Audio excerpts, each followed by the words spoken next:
¿Tienen alguna duda, alguna inquietud con respecto a lo que hemos visto de la segunda venida hasta ahora? ¿No? Ya no. Ya. Ya vamos a continuar. Entonces, la vez pasada vimos algunos versículos mal interpretados en las Escrituras con respecto a la segunda venida del Señor Jesucristo. Y el último que vimos, si vimos Juan 14, por ejemplo, que vimos de que no es un capítulo y no son versículos escatológicos, aunque podría uno tomar ciertos indicios, pero realmente no son escatológicos. Y también vimos sobre tener una morada en los cielos o una mansión celestial, según las Escrituras, que realmente lo que está hablando Pablo, ¿cierto?, en 1 Corintios 5, realmente se está refiriendo a esa morada, que la morada va a venir a nosotros y que se refiere al cuerpo glorificado, que no se refiere a una casa física en los cielos, sino que cuando habla de la morada en los cielos o esta morada celestial está hablando de la naturaleza celestial del cuerpo glorificado, y eso no quiere decir que vamos a ir al cielo, sino que vamos a ser transformados o resucitados. ¿Ya? Vamos a ir viendo algunos errores, ¿cierto?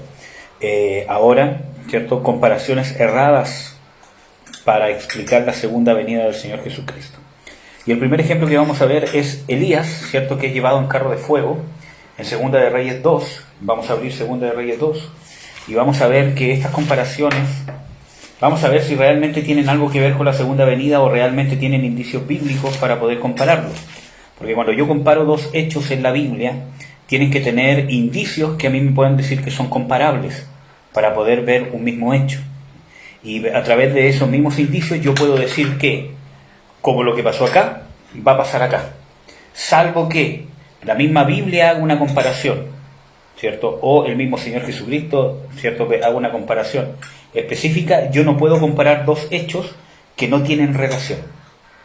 ¿Ya? Entonces vamos a ver si realmente tienen indicios para poder compararlos con la segunda venida del Señor Jesucristo. Y uno de los que se usa es Elías. Se dice que Elías, como fue alzado en un carro de fuego, ¿cierto?, al cielo en vida, eso es una muestra, ¿cierto?, es una forma de cómo va a ser el arrebatamiento, o una prueba de que realmente nosotros vamos a ser arrebatados. Si bien no estamos tratando de discutir si va a haber un arrebatamiento o no, porque las Escrituras dicen que sí lo va a haber, ¿cierto? Pero sí estamos viendo primero errores que se comparan, ¿ya? Y independientemente que sí va a haber un arrebatamiento, pero vamos a ver si Elías, o el pasaje de Elías donde es alzado en un carro de fuego al cielo, es comparable con la segunda venida. Vamos a ver Segunda de Reyes 2 y vamos a ir viendo. Dice en el versículo 1: y aconteció que cuando quiso Jehová alzar a Elías en un torbellino al cielo, Elías venía con Eliseo a Gilgal. ¿Ya? Ahí vemos de que Jehová fue el que quiso, ¿cierto?, alzar a Elías al cielo. Vamos a ver el versículo 9. El versículo 9 dice: y como hubieron pasado, Elías dijo a Eliseo: pide lo que quieres que haga por ti antes que sea quitado de contigo. Y dijo Eliseo: ruégote que las dos partes de tu espíritu sean sobre mí. Versículo 11 dice: y aconteció que yendo ellos hablando, he aquí un carro de fuego con caballos de fuego apartó a los dos, y Elías subió al cielo en un torbellino. Entonces, comparan esta situación con el arrebatamiento. Y es más, para justificar muchas veces ciertas cosas. Pero vamos a ver si realmente el ejemplo de Elías es comparable. Primero, Elías no fue y no escapó de ninguna tribulación. Simplemente Dios lo quiso alzar al cielo con cuerpo, alma y espíritu, y eso es todo, ¿cierto? No lo quitó de ninguna tribulación. Segundo, no recibe al Señor en el cielo, como va a ser el caso de la segunda venida del Señor Jesucristo, ¿ya?, ni ninguna cosa semejante. Tercero, no es transformado, es llevado en cuerpo físico de carne y hueso, este cuerpo corruptible, al cielo. Por lo tanto, es una excepción. Por eso que no se puede comparar en estos tres aspectos hasta ahora con el arrebatamiento o con la segunda venida. Primero, porque Dios no venía ni en juicio ni para salvar a nadie, simplemente dice que Dios lo quiso llevar al cielo. Y lo otro, de que no fue transformado para entrar al cielo. Fue llevado así, es una excepción junto con Enoc. No hay ningún otro ejemplo, y nosotros no vamos a ser llevados al cielo en cuerpo físico. Pablo dice de que es necesario que esto incorruptible sea vestido de esto corruptible sea vestido de incorrupción, porque el reino de Dios, o sea, cuando Jesús venga a instaurar el reino de Dios, no lo puede heredar lo incorruptible. ¿Ya? Por lo tanto, tenemos 3 puntos que no se puede comparar. ¿Qué más? Nadie en la Biblia hace una analogía sobre esto y el rapto o el arrebatamiento de la segunda venida. No hay ningún ejemplo bíblico, ni de Jesús, ni de Pablo, nadie, que hable de Elías comparándolo con la segunda venida o este evento específico con el arrebatamiento. No existe, por lo tanto nosotros no lo podemos comparar. Y ese es un error, aunque realmente existe un arrebatamiento, ¿cierto? Ahora, lo otro, según esta teoría que divide a la segunda venida en 2 partes, ¿cierto? ¿Quién fue dejado? Eliseo. Él era un pecador, un falso. Es más, fue dejado con doble porción de su espíritu. Porque cuando él pide, ¿cierto? Que él dice que, que cuando tú vayas, ¿cierto? Yo quede con doble porción. ¿Cierto? Él dice, bueno, esto es cosa difícil. Si me ves cuando yo sea, quitado de ti, o sea, si tú ves cómo soy quitado de ti, entonces eso es decir que Dios te lo dará. Pero si no ves ese evento, es decir que Dios no te lo va a dar. Entonces, él ciertamente quedó con doble porción de su espíritu. Por lo tanto, no tiene nada que ver. Porque supuestamente los que se van a quedar son los que no son los vencedores, son los falsos cristianos, ¿cierto? Entonces, ¿qué comparación tiene entre Elías y Eliseo si Eliseo fue el sucesor de su ministerio? Entonces puede haber quizás una forma de intentar explicar esto, porque una de las teorías que hay es de que la iglesia va a ser arrebatada, ¿cierto? Se va a manifestar el anticristo después, que vimos que eso no es bíblico, ¿cierto? Pablo dice claramente de que primero se tiene que manifestar el anticristo, ¿cierto? Y cuando habla de manifestación no es que aparezca y nosotros somos raptados. Manifestación está hablando del ministerio de la iniquidad, de su reinado, ¿cierto? Etcétera, etcétera.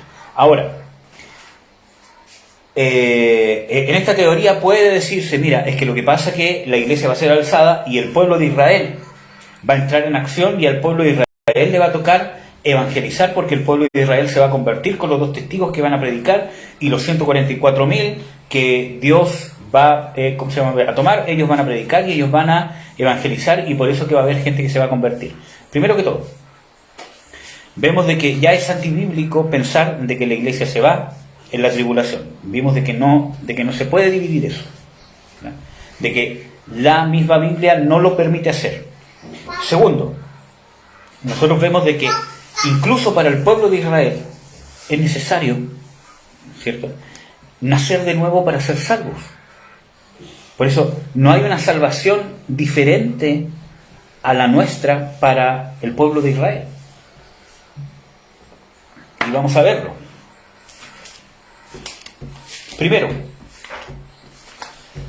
en Romanos, ¿cierto? Y esto es algo que hay que entender claramente también para entender los eventos escatológicos y que tienen que ver con muchas veces confundir el trato de Dios con la iglesia y el trato de Dios con Israel.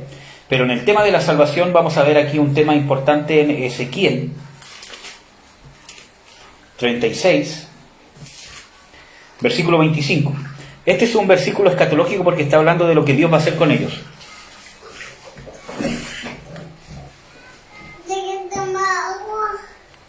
Aquí está hablando de lo que Dios va a hacer con ellos en los últimos tiempos. No, que se lo tuve que quitar. No, si no se le cayó. Vamos a leer un poquito más desde el versículo 22. Dice: por tanto di a la casa de Israel, así ha dicho el Señor Jehová, no lo hago por vosotros, oh casa de Israel, sino por causa de mi santo nombre, el cual profanasteis vosotros entre todas las gentes a donde habéis llegado. Y santificaré mi grande nombre profanado entre las gentes, el cual profanasteis vosotros en medio de ellas, y sabrán las gentes que yo soy Jehová, dice el Señor Jehová, cuando fuere santificado en vosotros delante de sus ojos. Y yo os tomaré de las gentes, y os juntaré de todas las tierras, y os traeré a vuestro país. Ahí está hablando de la restauración y el cumplimiento de las promesas que va a hacer Jehová con el pueblo de Israel. Eso no pasó en 1948 o en 1947, porque Jehová no los trajo. Ellos se trajeron solos. Ahora, Dios los protegió, etcétera, etcétera. Sí, estamos de acuerdo, porque Dios es fiel. Aunque nosotros seamos infieles, Él permanece fiel para siempre. Sin embargo, vamos a ver aquí un hecho importante. Versículo 25. Aquí le está hablando al pueblo de Israel. Claramente, dice: y esparciré sobre vosotros agua limpia y seréis limpiados. En todas vuestras inmundicias y de todos vuestros ídolos os limpiaré. Aquí está hablando de el proceso que... Bueno, esto lo vamos a ver después, pero el proceso que el pueblo de Israel va a pasar, ¿cierto? Donde Dios lo va a depurar. Dios dice en las Escrituras que los va a depurar, los va a limpiar con espíritu de juicio y con espíritu de ardimiento. Entonces va a pasar un periodo que empieza con la asolación desoladora, ¿cierto?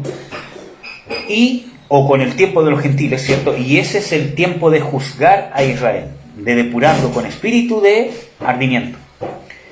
Entonces, cuando dice esparciré agua sobre vosotros, agua limpia y seréis limpiados, está haciendo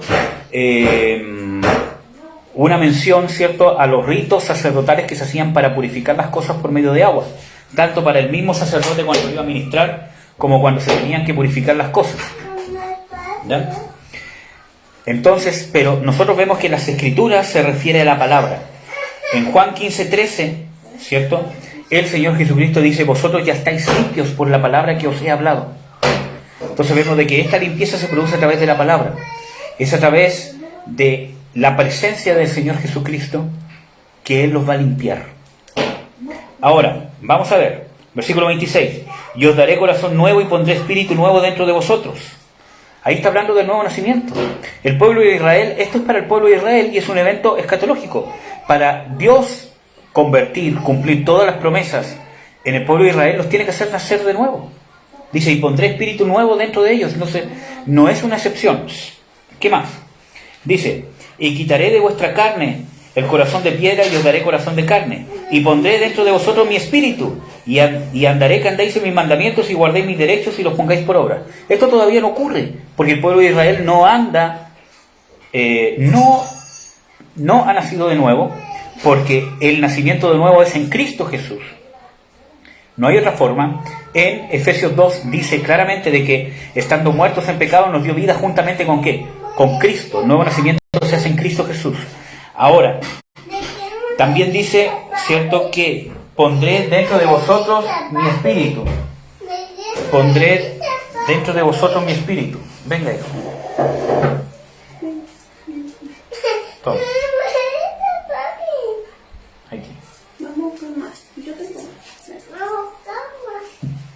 Dice: pondré dentro de vosotros mi espíritu. Entonces, ¿cómo se puede decir de que, porque cuando nosotros vimos en segunda de Tesalonicenses 2, ¿cierto?, o en primera de Tesalonicenses 2, donde dice de que hay alguien que impide que se manifieste el anticristo hasta que sea quitado, ¿cierto?, se cree que es el Espíritu Santo. Y que el pueblo de Israel, estos 144.000, son los que van a predicar, ¿cierto?, e incluso, ¿cierto?, un ángel que va a predicar, que son cosas que vamos a explicar después.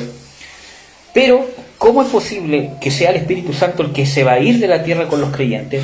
Si aquí dice que para la conversión de los judíos, que se supone que se va a dar cuando la iglesia se vaya, ¿cierto?, dice: y pondré mi espíritu dentro de vosotros para que guardéis mis mandamientos. ¿Cómo va a ser posible si se supone que no va a estar el Espíritu Santo? Entonces vemos de que se contradice y no tiene asidero bíblico. Entonces, para que el pueblo de Israel se pueda convertir, necesita nacer de nuevo en Cristo Jesús. Por eso que la manifestación del Señor Jesucristo y su venida va a ser abierta, manifiesta, y no se divide en dos. El Señor Jesucristo se manifiesta visiblemente, y en su manifestación visible desciende a los cielos atmosféricos, y ocurre la resurrección, la transformación. Nosotros vamos en las nubes a recibir al Señor Jesucristo en el aire, y Él sigue descendiendo en su manifestación abierta, donde todo ojo le verá. Y entre ellos el Señor Jesucristo liberta al pueblo de Israel de todos los opresores. Entonces ahí el Señor los hará nacer de nuevo, porque se van a dar cuenta que su Dios es Jesucristo. Los va a hacer nacer de nuevo y pondrá su espíritu dentro de ellos. Entonces vemos de que no tiene un asidero bíblico pensar, por ejemplo, de que este hecho de Elías, ¿cierto? De que él se va, ¿cierto?, en el carro de fuego, y que Eliseo, ¿cierto?, es su sucesor, como si el pueblo de Israel sería el sucesor de la iglesia en la tarea del evangelismo en el mundo. Eso no lo dice la Biblia, porque esa teoría, o con esa teoría se explica de que esos son los santos que van a ser perseguidos, que, esos son los escogidos de los cuales habla el Señor Jesucristo, que sus ángeles irán por los 4 puntos de la tierra, ¿cierto? Pero eso no tiene un asidero bíblico, porque el pueblo de Israel, para convertirse, necesita nacer de nuevo. Necesita reconocer que Jesucristo es el Señor, y tiene que tener el Espíritu Santo dentro de ellos. Entonces, ese es uno de los problemas con esa teoría. Uno de los muchos problemas que tiene. Ahora, entonces, no tenemos forma de comparar el hecho de Elías con el arrebatamiento, o con el rapto, o con la segunda venida. No hay ningún hecho que lo comparemos. Elías no salió de una tribulación, no fue a recibir al Señor Jesucristo en el aire, su cuerpo no fue transformado, el que fue dejado, o los que fueron dejados, fueron todos siervos de Dios para continuar la obra de Dios. No vino un juicio. Absolutamente no hay ningún punto para comparar. Entonces nosotros nos escapamos de una correcta hermenéutica y una exégesis si queremos comparar ese hecho con la segunda venida, porque no tiene punto de comparación. ¿Por qué lo comparamos? ¿Por qué lo comparamos? No hay punto de comparación. Y ese es un error. Cuando yo quiero justificar una teoría, estoy comparando cosas que no tienen comparación. ¿Ya? Vamos a seguir. Otro error. Como Lot fue sacado de Sodoma y Gomorra, será sacada la iglesia de la gran tribulación. Vamos a ver Génesis 19.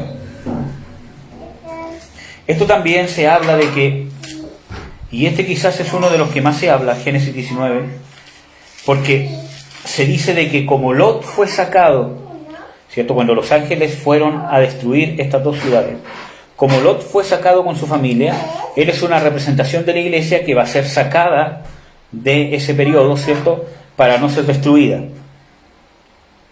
¿Ya? Entonces se usa para comparar. Vamos a ver si realmente este evento es comparable. Ahora, ¿por qué se hace esta comparación?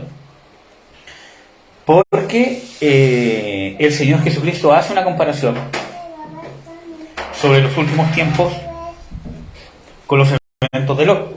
Sin embargo, nosotros vimos de que la comparación que hace Jesús, por eso, nosotros tenemos que ver de que hay recursos literarios en las Escrituras que son comparativos, hay muchos, donde nosotros podemos alegorizar, o en las Escrituras hay una alegoría, donde todos los puntos de un hecho yo los puedo comparar con todos los puntos del otro. Pero hay otros puntos de comparación que no son alegorizables, porque las Escrituras, o el que lo está comparando en las Escrituras, está haciendo comparaciones específicas. No está comparando todo el hecho, sino está diciendo, este hecho en particular en el pasado, este hecho en particular, es como lo que va a pasar en este instante particular de este tiempo, que es lo que hace el Señor Jesucristo. Como en los días de Lot, las personas se estaban dando en casamiento, estaban haciendo esto, etcétera, etcétera, así va a ser en los días de la venida del Hijo del Hombre. Entonces no está comparando a Lot, no está comparando nada de eso, sino que simplemente el único hecho que está comparando es la condición de los impíos, que la condición de los impíos en los días de la venida del Hijo del Hombre va a ser igual a la condición de los impíos que había en Sodoma y Gomorra en los tiempos de Lot. Pero no está en ninguna manera Jesús comparó a Lot con la iglesia, o hizo alguna referencia, o algún indicio, o cierto, alguna frase que nos permita comparar a Lot con los discípulos o con la iglesia. Primer punto. Segundo, Lot no fue sacado no fue sacado en secreto. La idea era que él se fuese con sus yernos, ¿cierto? En Génesis 19:14 dice de que él les habló a sus yernos y sus yernos no quisieron irse con ellos. Bueno, aún este punto puede ser discutible, ¿cierto? Ustedes me pueden decir, pero que igual se fue secretamente porque nadie... Ya. Segundo punto, Lot, cuando escapó, ¿cierto? Lot llegó a esa tierra no por un mandato de Dios, aunque sí fue una permisión de Dios, pero Lot escogió esa tierra por codicia.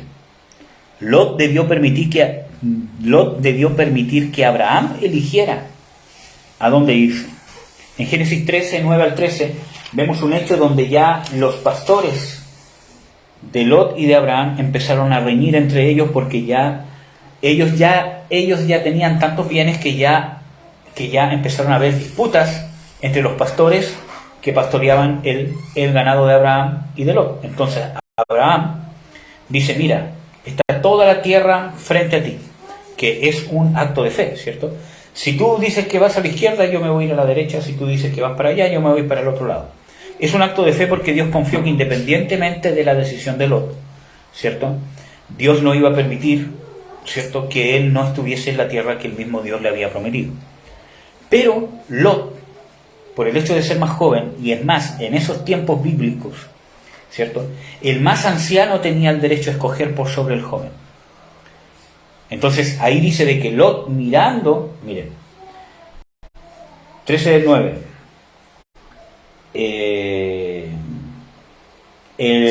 ¿cierto? El versículo 10 dice, y alzó Lot sus ojos y vio toda la llanura del Jordán, que toda ella era de riego, antes que destruyese Jehová a Sodoma y a Gomorra, como el huerto de Jehová, como la tierra de Egipto, entrando en Zoar. Entonces Lot escogió para sí toda la llanura del Jordán, y se apartó Lot del oriente, y se apartó el uno del otro.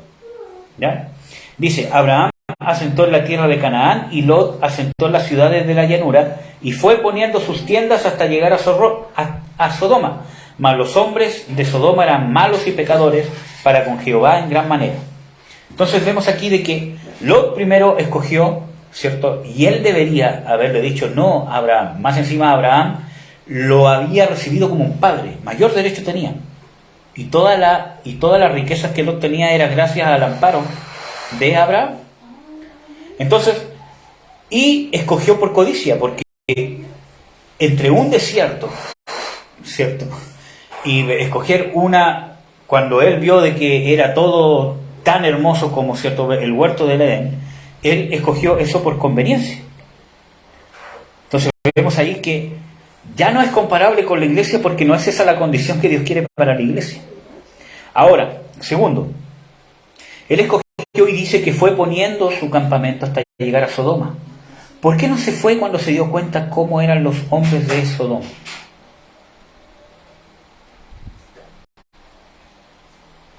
¿Codicia? ¿Por qué no se fue? Entonces vemos de que no tiene comparación con la iglesia, porque es diferente, hermanos. Vamos a ver. Él podía salir cuando quisiera de Sodoma, pero no quiso salir. ¿Ya? Ahora, tercero. Chao, hijo hermoso. Ven un besito. Que Dios te bendiga. Voy a bendecirte, ¿ya? Que el Señor te bendiga, que el Señor te dé paz, en el nombre de Jesús. Entonces vemos de que el punto 3, vamos a ver de que Lot desobedece. Vamos a volver a Génesis 19. Génesis 19, versículo 17 al 22. Dice lo siguiente.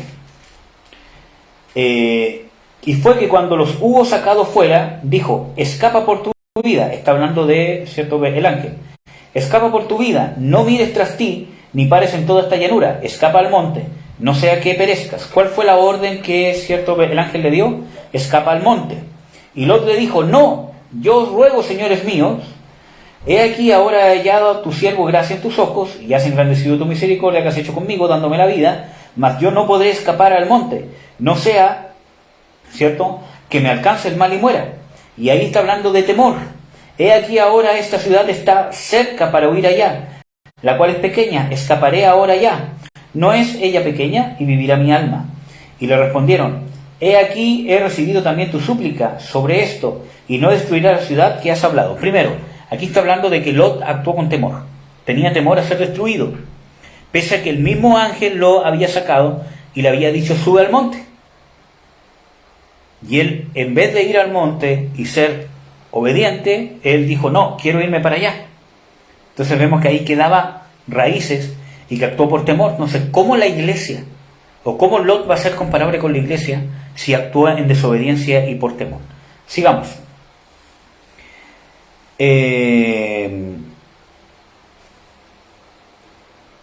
Versículo 30. Vamos a ver las consecuencias de esa desobediencia, porque ahí hay un punto, ¿cierto? Pero vamos a ver el versículo 30. Pero Lot subió de Zoar. O sea, ya Lot no había hecho caso, pidió irse a Zoar, y los ángeles le dijeron, bueno, ve a Zoar. Fue para allá, y estando en Zoar, dice, y asentó en el monte, y sus 2 hijas con él, porque tuvo miedo de quedar en Zoar, y se alojó en una cueva, él y sus 2 hijas. Otra vez actuó por miedo. Porque sabía que Zoar también era una ciudad impía, y que quizás en algún momento podía ser destruida. Entonces, vemos que primero actuó por temor, en desobediencia. Vemos que después, pese a que el ángel le había dicho, no destruiré esa ciudad por tu petición, ¿cierto?, él se fue para allá y por miedo subió al monte. Y ese fue un error garrafal. Vamos a ver cuáles son las consecuencias de Lot por haber desobedecido, ¿cierto? Desde el versículo 31. Entonces la mayor dijo, ¿cómo se llama? A la menor, nuestro padre es viejo y no queda varón en la tierra que entre a nosotras conforme a la costumbre de toda la tierra. Ven, demos beber vino a nuestro padre y durmamos con él y conservaremos de nuestro padre generación. Vemos ahí un terrible error, ¿cierto? Que por causa del temor, ¿cierto?, Lot y sus hijas cayeron en incesto. Y es parte de la consecuencia del pecado de Lot. Obviamente el pecado fue de sus hijas, pero es consecuencia de los pecados de Lot, de actuar en desobediencia y de actuar en temor. Y de ahí nacieron los amonitas y los moabitas, descendencia incestuosa, que fueron una piedra en el zapato de Israel. Y quizás podríamos contar generacionalmente, que quizás podríamos encontrar indicios de que hasta ahora quizás esa descendencia está siendo un tropiezo para el pueblo de Israel. Entonces, estamos viendo, ¿cierto?, que no podemos comparar a la iglesia del Señor Jesucristo con Lot, por los hechos antes de llegar a Sodoma, el hecho de quedarse en Sodoma, porque nosotros estamos en el mundo, no somos del mundo, pero estamos en el mundo porque es propósito de Dios. Jesús, cuando ora, ¿cierto?, dice, ellos, ¿cierto?, en Juan, ¿cierto?, él dice, yo no te pido que los saques del mundo, sino que los guardes del mal. No son del mundo, pero están en el mundo. Entonces, no hay opción de salir para nosotros, pero Lot podía salir de Sodoma y de Gomorra cuando quisiera. ¿Por qué no salió? Y esa es la pregunta que nos tenemos que hacer. Entonces, después vemos lo que actuó o cómo actuó durante este castigo a estas 2 ciudades. Actuó por temor y por desobediencia. Y las consecuencias que trajo. Entonces, ¿podemos compararlo con la iglesia del Señor Jesucristo? Vamos a ver algunas comparaciones en el Nuevo Testamento. En Lucas 17, 28 al 30, ¿cierto?, el Señor Jesucristo dice a sí mismo. Y bueno, vamos a volver, a decir esto, pero el evento que Jesús está comparando, y vamos a volver a leer Lucas 17, para poder entender si realmente este evento es comparable, el hecho de que Lot fue sacado del castigo que se le iba a hacer a Sodoma y Gomorra, si lo podemos comparar con lo que se le llama el arrebatamiento o el rapto. En Lucas 17, versículo 26 al 27, dice: y como fue en los días de Noé, así también serán los días del Hijo del Hombre. Comían, bebían los hombres y tomaban, bueno, etcétera. Dice: asimismo también, como fue en los días de Lot, comían, vivían, o sea, bebían, compraban, vendían, etcétera, etcétera. Mas el día que Lot salió de Sodoma, llovió del cielo fuego, azufre, y destruyó a todos. Como esto será el día en que el Hijo del Hombre se manifestará. Entonces dicen que, como aquí el Señor Jesucristo dice, así como salió Lot y vino la destrucción, así la iglesia va a salir de este evento o de la tierra, ¿cierto? Y se va a desatar lo que ellos llaman la gran tribulación, que vamos a ver de que la gran tribulación y el día de la ira son eventos diferentes. Entonces, vemos de que, primero, no lo podemos comparar, porque el mismo Señor Jesucristo está comparando, así como fue en los días de Noé, así mismo como fue en los días de Lot, así será la venida del Hijo del Hombre. Volvemos a lo mismo. Está comparando, ¿cierto?, realmente la condición del mundo, de este mundo inconverso, ¿cierto? ¿Cuál era su condición? Con la condición que va a haber en los últimos tiempos antes de la venida del Señor Jesucristo. Está hablando de la condición de maldad del mundo entero. ¿Ya? Ahora, esta comparación que hace el Señor Jesucristo es el modo de vida de los impíos y la destrucción o juicio o la ira de Dios. No la gran tribulación, sino del juicio. Lo que está diciendo el Señor Jesucristo, que cuando Él venga, que ya vimos que no lo podemos separar en dos partes, no hay una venida secreta. Cuando Jesucristo venga va a ser manifiesto para todos. Jesús se va a dejar ver por todos los habitantes del mundo. Y ahí va a ocurrir lo que se llama el arrebatamiento o el rapto, como lo dicen algunos. Pero va a ser un evento que va a ser visible. Y Jesús trae consigo los juicios de Dios, la ira de Dios. Ese es el evento que está haciendo resaltar el Señor Jesucristo. Entonces no lo podemos comparar con decir de que Lot es la iglesia que salió. Ahora, ¿qué más? ¿Quiénes fueron dejados? En este pasaje de Lucas 17, ¿quiénes fueron dejados? Lot con su familia y Noé. Los que fueron destruidos o los que fueron sacados de la tierra por el juicio, ¿quiénes fueron? Los impíos. Noé fue dejado en la tierra, no fue sacado. Lot fue dejado acá en la tierra. Escapó de el lugar físico, pero fue dejado en la tierra. Los que fueron sacados de la tierra fueron los de Sodoma y de Gomorra. Eso es lo que está comparando el Señor Jesucristo, que ya lo vimos en el tema del error que se hace al querer decir de que se está hablando del arrebatamiento, cuando se dice y uno será tomado y el otro será dejado. Vemos de que no está hablando del arrebatamiento, sino de esto, de que el que será tomado en juicio, porque hace esta misma comparación. Es más, viene en versículos que siguen estos versículos. Entonces no lo podemos comparar. Ahora, en Génesis 19:17, volviendo a Génesis, ¿cierto? No sacó Dios, no sacó Dios o los ángeles no fueron los que sacaron a Lot, sino que él tuvo que escapar. Los ángeles lo dejaron en cierto lugar, pero protegiéndolos de los de Sodoma, porque estaban ensimismados con hacerles daño, lo sacaron, pero después él tenía que subir. ¿Qué comparación tiene eso con el rapto?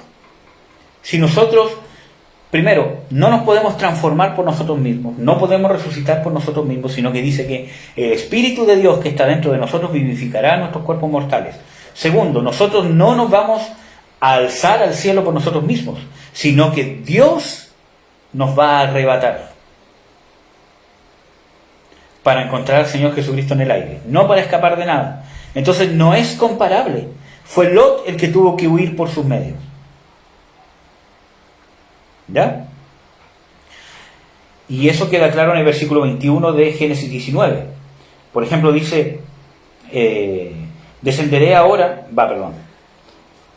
Me equivoqué. Y le respondió: he aquí, he recibido también tu súplica sobre esto y no destruiré la ciudad de que has hablado. Pero Lot tuvo que ir a la ciudad. Después Lot era el que tenía que subir al monte. ¿Ya? Ahora, ¿los temerosos como Lot van a ser arrebatados? Porque él tuvo temor de subir al monte. Después, estando en Zoaz, que él había sido oído, después tuvo temor de quedarse ahí y subió al monte y se escondió en una cueva más encima. Entonces, ahí podemos hacer un análisis de muchos temores que tenía Lot. Primero, que esa ciudad fuese destruida o que los habitantes de esa ciudad lo destruyeran al ser el único sobreviviente. Puede ser. Pero el tema está: ¿los temerosos serían arrebatados? Apocalipsis 21:8 dice de que estarán fuera de la Jerusalén, ¿cierto? O de la nueva, ¿cómo se llama? Jerusalén, los perros, los temerosos. ¿Qué más dice? Hebreos 2:15 dice de que Jesucristo participó de carne y sangre para librar a todos los que por el temor de la muerte estaban sujetos a esclavitud a Satanás. Y en 2 Timoteo 1:7 dice que no nos ha dado Dios espíritu de temor. Entonces, ¿tiene algo que ver? ¿Lot es comparable con la iglesia en su condición? Porque si vamos a alegorizar, ¿cierto?, el hecho que compara, ¿cierto?, el Señor Jesucristo, lo tenemos que alegorizar en la condición de Lot. Porque si vamos a decir, porque Jesús no hace la comparación directa, Jesús no compara a la iglesia con Lot ni con Noé, sino que dice: como en los días de Lot, así será los impíos. Ahora, si nosotros queremos alegorizar, y esta es una regla hermenéutica, si realmente queremos comparar cosas que no salen explícitamente comparables ahí, eso se llama una alegoría. Entonces, si es una alegoría, tenemos que analizar como una alegoría. La condición de Lot debería ser comparable con la condición de la iglesia para ser sacado de este periodo de la gran tribulación. Y vemos de que era temeroso, era desobediente, que es muy probable que haya estado en Sodoma y Gomorra por voluntad propia, porque podía, ¿cierto?, haberse ido. Entonces, ¿esa es la condición de la iglesia que va a ser arrebatada? Eso no es bíblico. Entonces no podemos comparar el hecho de Lot. ¿Por qué hago tanta insistencia con esto? Porque es una de las cosas que más se compara, ¿cierto? Ahora vamos a ver otro versículo bíblico en el Nuevo Testamento que habla de Lot. 2 de Pedro 2, del 6 al 9. 2 de Pedro 2,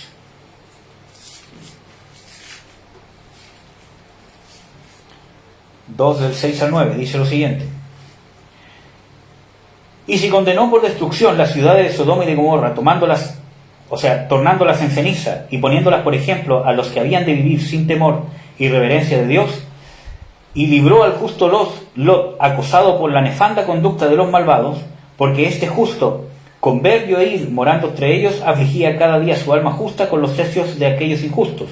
Sabe el Señor librar de tentación a los impíos y reservar a los injustos para ser atormentados en el día del juicio. Entonces vemos, en el versículo 7, dice: libró. ¿De qué lo libró a Lot? ¿De la tribulación, dice? ¿De qué dice? Libró. Vamos a ver el versículo 7. Y libró al justo Lot, acosado por la nefanda conducta de los malvados. ¿De qué lo libró? ¿De la destrucción o de la tentación?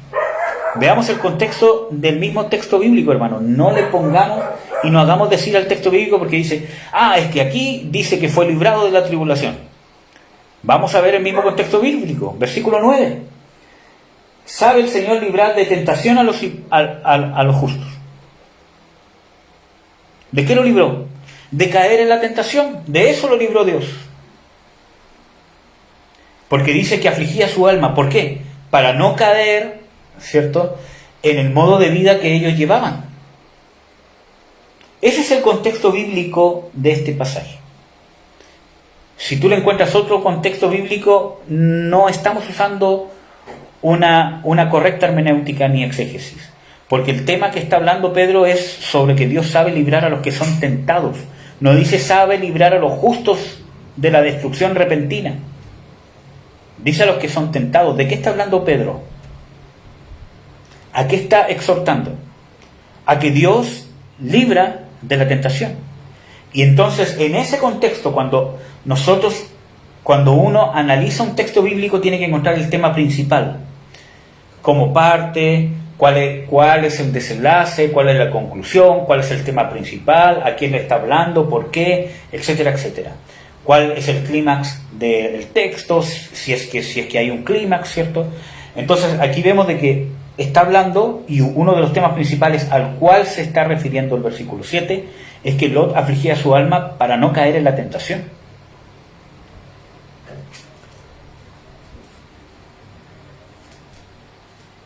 Entonces vemos que así afligía su alma. Y de eso fue librado, de caer en la tentación. Eso es lo que dice el versículo bíblico, hermano. No dice que fue librado de la tribulación. Entonces no podemos comparar a Lot. Ya hay 3 puntos. ¿Por qué no podemos, 3 o 4, que no podemos comparar a Lot? Otro punto.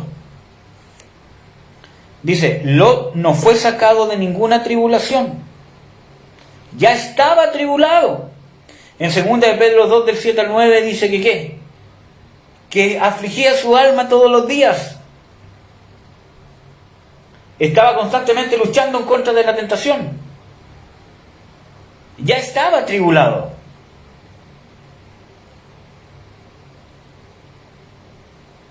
Entonces, si es que queremos ver este pasaje de que Lot fue sacado, él no fue sacado de la tribulación porque ya estaba atribulado ahí, sino que fue sacado ¿de qué? De la ira del juicio de Dios, porque él era justo. Vamos a estudiar después de ver todos estos argumentos. Hay otro argumento que es confundir el día de la ira con la gran tribulación. Nos vamos a dar cuenta que son 2 hechos diferentes. No ocurren en el mismo tiempo. La Biblia dice claramente que son 2 eventos diferentes. ¿Ya? Entonces no podemos comparar a Lot con la gran tribulación. Vemos que bíblicamente la Biblia no nos permite decir esta frase. Esta frase no es bíblica. Así como Lot fue sacado de Sodoma y Gomorra ante la destrucción de Sodoma y Gomorra, así la iglesia va a ser sacada en la venida del Señor Jesucristo, ya sea secreta o abierta. Así va a ser sacado del juicio de Dios. No. La Biblia no dice eso. Y vamos a explicar los textos que dicen de que no somos puestos para ira y todo lo demás, que son textos que siempre vienen a la mente cuando uno habla de estas cosas. Otro error, otras malas comparaciones que se hace para poder explicar el tema de la segunda venida del Señor Jesucristo. Como Noé y su familia entraron en el arca, entrará la iglesia en el cielo o en el cielo atmosférico, ¿cierto?, para ser librados de la gran tribulación. Entonces, se dice que así como Noé entró en el arca, es un ejemplo, es un prototipo, es una evidencia bíblica de que así como entró en el arca, así la iglesia va a entrar en los cielos atmosféricos de acá o en el cielo el cielo de Dios, ¿cierto? Cualquiera de las 2 cosas, para ser sacado del juicio. Vamos a ver. Primer punto. Ellos no fueron sacados del diluvio. Noé con su familia no fueron sacados del diluvio. Lo experimentaron. Vivieron consecuencias del diluvio porque se tuvieron que encerrar en el arca porque si no iban a perecer. Cayó sobre ellos la lluvia. Tuvieron que prepararse con alimento, etcétera, etcétera, según las ordenanzas de Dios. Tuvieron que preparar un arca. Dios los guardó de acuerdo a su preparación por su vida de fe. Y eso se ve en la construcción del arca. Dice que por fe Noé construyó el arca, ¿cierto? Entonces vemos de que no fueron sacados del diluvio. ¿Dios acaso no era poderoso para haberlos llevado al cielo mientras ocurría, ¿cierto?, el diluvio? O quizás en el cielo atmosférico, como se dice que va a ser acá. Haberlos dejado ahí mientras ocurría, ¿cierto?, el diluvio, y cuando hubiese terminado, haberlos puesto otra vez en la tierra. Entonces, no hay punto de comparación. Hebreos 11:7 dice de que por fe construyó el arca, y nosotros sabemos en la historia bíblica, ¿cierto?, tanto en Génesis 6, del 8 al 9, ¿cierto? Y del 13 al 14, de que ellos vivieron el diluvio. Y vivieron las consecuencias del diluvio. Obviamente no la muerte, como todos los impíos. Pero ellos vivieron el diluvio acá en la tierra. Entonces, ya no lo podemos comparar con que son que como ellos fueron sacados, así nosotros vamos a ser sacados. Porque no fueron sacados, fueron protegidos durante la manifestación del juicio, que es totalmente diferente. Segundo, Noé se construyó el arca y no se la construyó Dios. O sea, si yo quiero comparar el hecho de Noé con el arrebatamiento antes de la gran tribulación, ¿cierto? Yo tendría que decir, bueno, ¿cómo lo voy a comparar si fue Noé quien se construyó el arca durante 120 años? ¿Qué estamos construyendo, cómo se llama, nosotros el cielo? ¿Qué relación tiene eso con la iglesia? Es que, hermano, ¿cómo se llama? Ahí está hablando de que nos estamos construyendo nuestra protección mientras seamos fieles a Dios. Hermano, ahí no está hablando, no hay ningún pasaje en la Biblia que me pueda decir de que mis obras justas me van a comprar algún grado de protección en el momento de la gran tribulación, o cierto, en el momento de la ira. Entonces no lo podemos comparar. Tercero, no escapan de la tribulación, son guardados durante el juicio de Dios. El juicio de Dios se manifestó, cayó sobre ellos, pero Dios los preparó para guardarlos, pero no los sacó, ellos lo vivieron. 4. Comparaciones en el Nuevo Testamento. Nosotros vemos otra vez en Mateo 24, 37 al 41 y en Lucas 17, 26 al 27, que ya lo leímos, de que Jesús nuevamente compara la condición de los impíos del tiempo de Noé, pero no compara a Noé con los discípulos. En ninguna parte le dice, ¿por qué Jesús no les dijo a ellos, y ustedes como Noé serán guardados? Una frase tan simple, ¿por qué no la dijo Jesús? Entonces, vemos de que, y otra vez, igual que Lot, ¿quién fue dejado en la tierra? Noé. Los que desaparecieron fueron los impíos por medio del juicio. ¿Ya? Primera de Pedro 3, 20 al 21. Vamos a verlo. Que es otro pasaje que habla de Noé. Primera de Pedro 3, 20 al 21. Dice lo siguiente. Dice, los cuales en otro tiempo fueron desobedientes cuando una vez esperaba la paciencia de Dios en los días de Noé, cuando se aparejaba el arca, en la cual pocas, es a saber, 8 personas fueron salvas por agua.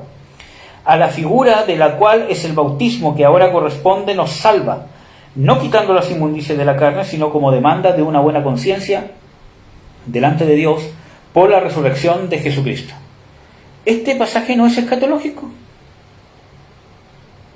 Es más, el mismo Pedro compara aquí y dice explícitamente de qué está haciendo figura y qué hechos está comparando de Noé con nosotros.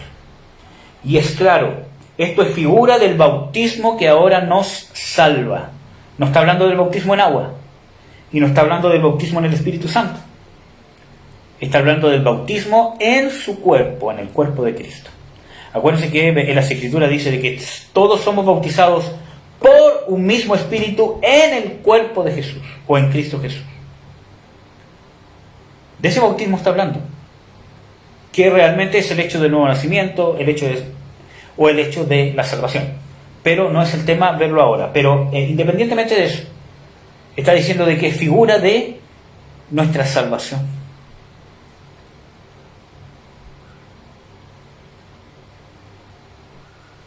Y que somos salvos por la resurrección de Jesucristo.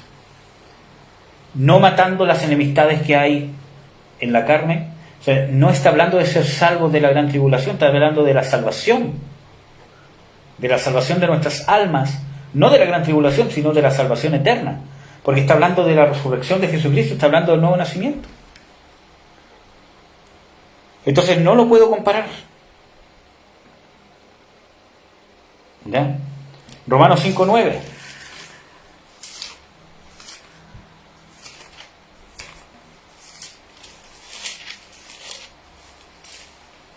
Romanos 5:9 dice lo siguiente. Luego mucho más ahora, justificados en su sangre, por él seremos salvos de la ira. La salvación en Cristo Jesús nos salva de la ira. Y así fue con Noé. Su justicia, que en Hebreos 11 está hablando de una justicia por fe, no por obras, sino por fe, lo salvó de la ira, no lo sacó del lugar. Lo salvó de que en el momento de derramada la ira, Dios lo guardara de sufrir las consecuencias de destrucción de la ira. ¿Ya? Primera Tesalonicenses 1:10.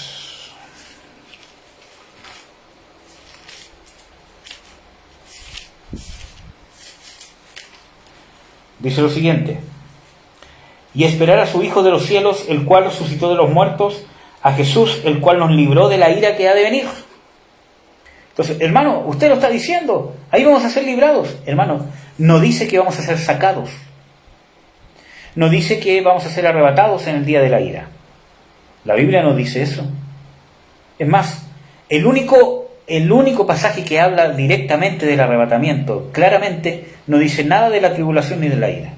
¿Por qué Pablo no lo dijo si era tan evidente? ¿Por qué Pablo lo dijo y seremos arrebatados, ¿cierto? Porque Dios nos ha prometido que no pasaremos por la gran tribulación. ¿Por qué no lo dijo?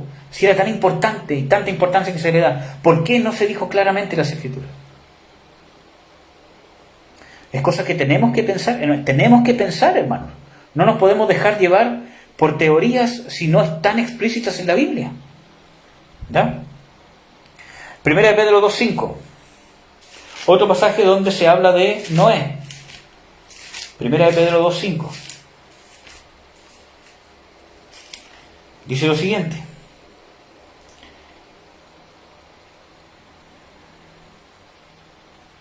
Primera de Pedro 2:5. Déjeme ver si me equivoqué, parece. Dice: vosotros también, como piedras vivas, sed edificados en una casa espiritual y un sacerdocio santo. No es este.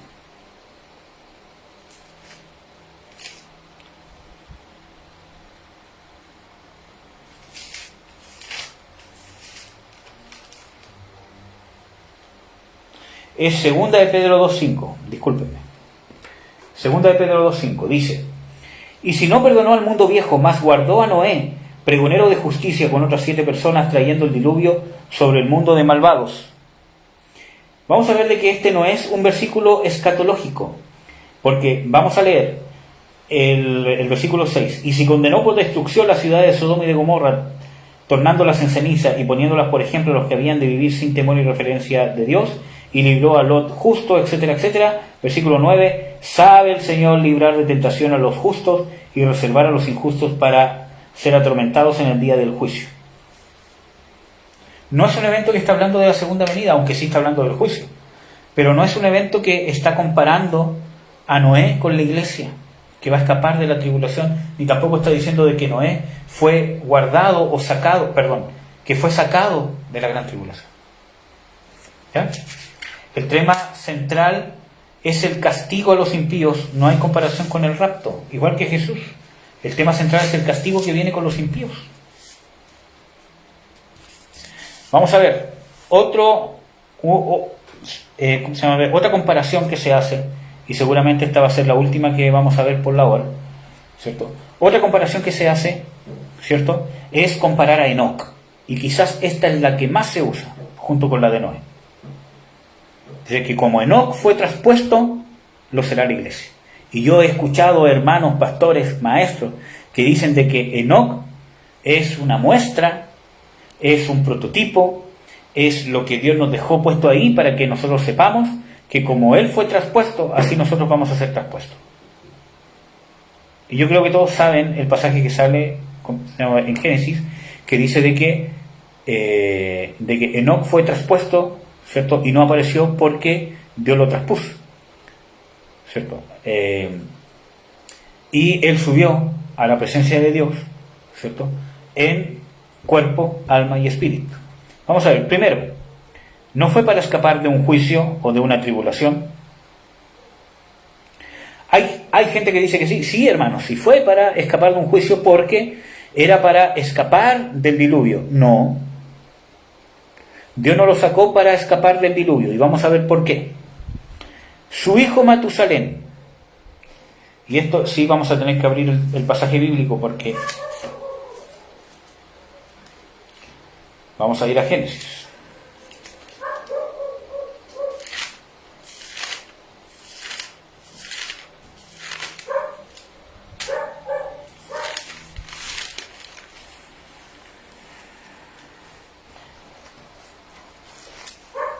Génesis 5:21.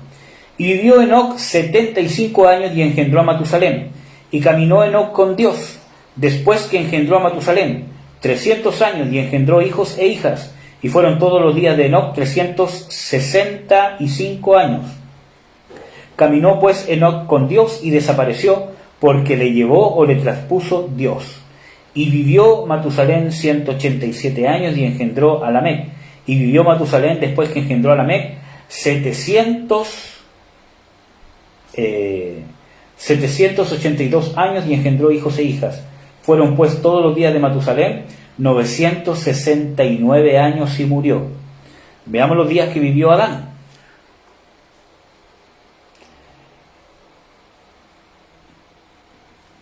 En el versículo 5, y todos los días que vivió Adán 930 años y murió. Entonces, ¿por qué yo les digo de que Lot no fue sacado del diluvio? O sea, Enoc, perdón, no fue sacado del diluvio.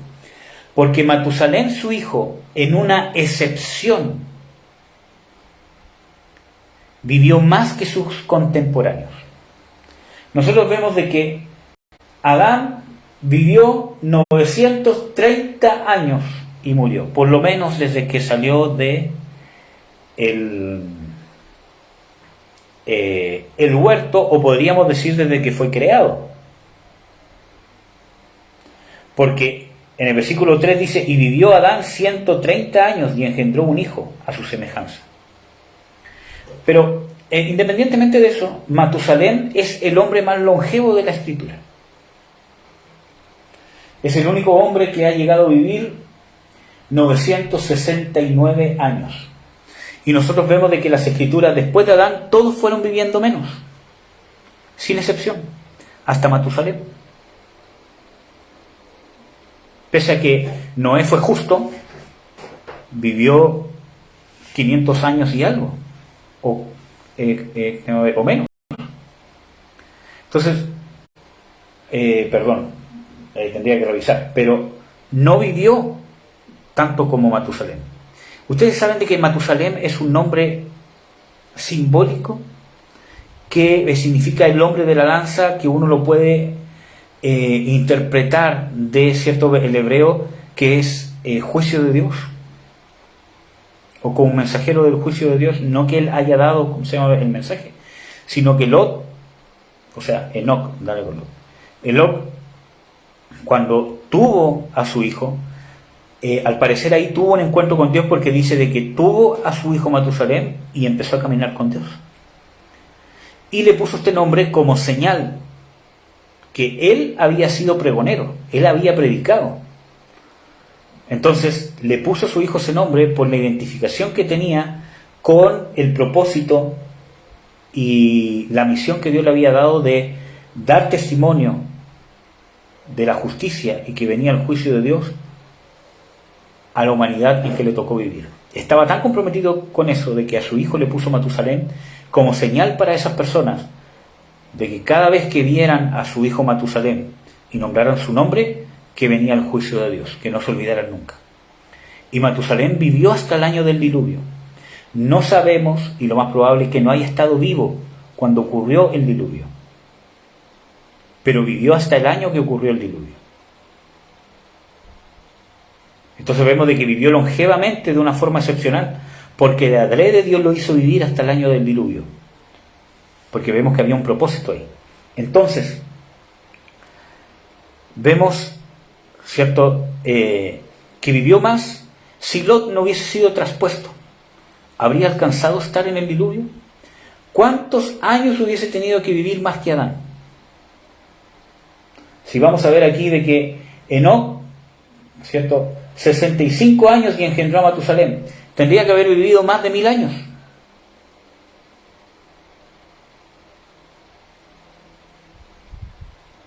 Y eso no podría ser. Entonces, si Enoc no hubiese sido traspuesto, hubiese muerto antes del diluvio. Quizás con muchos días, con 900 y tantos años, pero hubiese muerto antes del diluvio.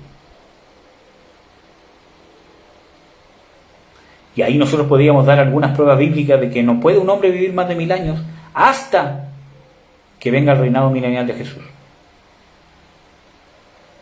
Pero bueno, ese es otro tema. Pero vamos a ver de que probablemente Lot hubiese muerto antes del diluvio, si no hubiese sido traspuesto.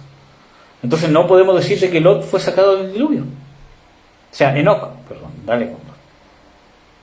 No podemos afirmar eso. ¿Ya?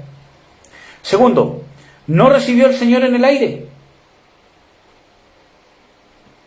No hay comparación. No hay referencias escatológicas a Enoc. Solo Judas 12 al 16, donde el centro es comparar que Enoc profetizó sobre lo que el Señor venía a hacer en juicio en los días del diluvio. Pero no habla del arrebatamiento. Entonces no lo podemos comparar, amados. No podemos comparar a Lot bíblicamente, o sea, Enoc, no podemos decir de que como Enoc fue traspuesto, la iglesia fue traspuesta. ¿Por qué? ¿Por qué comparamos? ¿Por qué decimos eso? ¿Qué ejemplo bíblico? ¿Qué parte en la Biblia nos hace esa comparación? Miren, Judas 12 al 16 no habla nada de eso.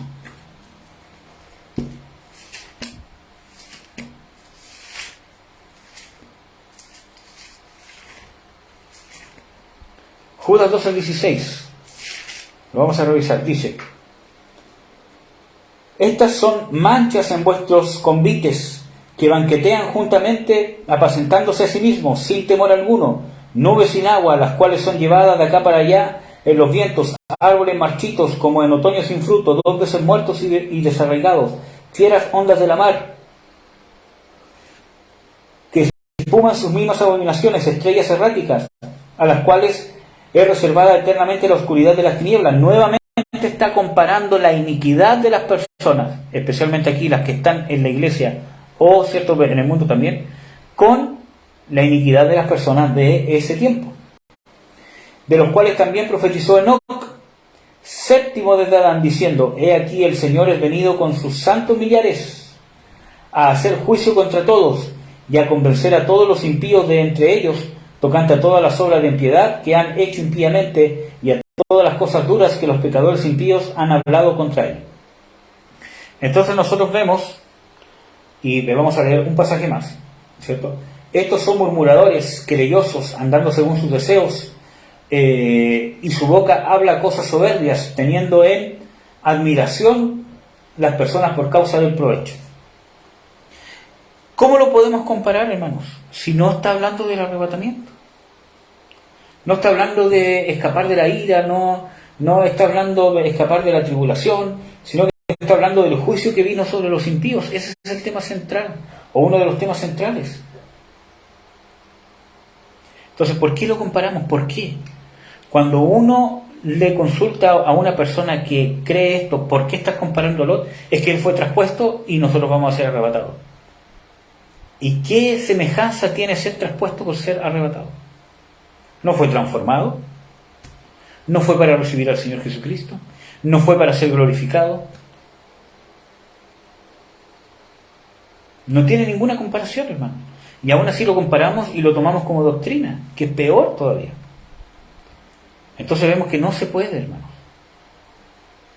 Amén. Bueno, lo vamos a dejar hasta acá. Yo no sé si tienen alguna duda, alguna consulta. Fue un poco express esta, pero por la hora lo vamos a dejar hasta acá. Yo no, hermano, yo no tengo ninguna duda.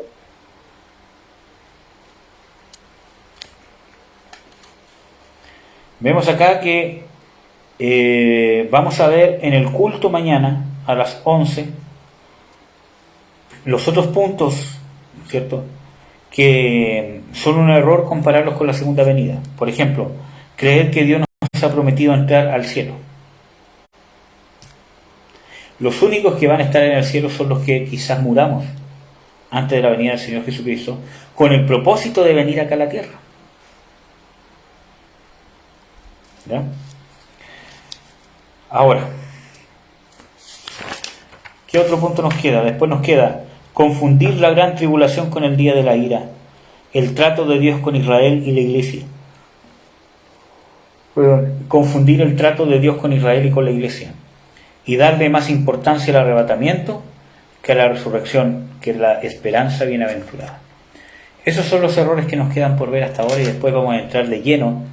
Ya con esto ya aclarado, vamos a poder entrar de una forma más fácil y más entendible para explicar los eventos que van a ocurrir alrededor de la segunda venida del Señor Jesucristo. Amén.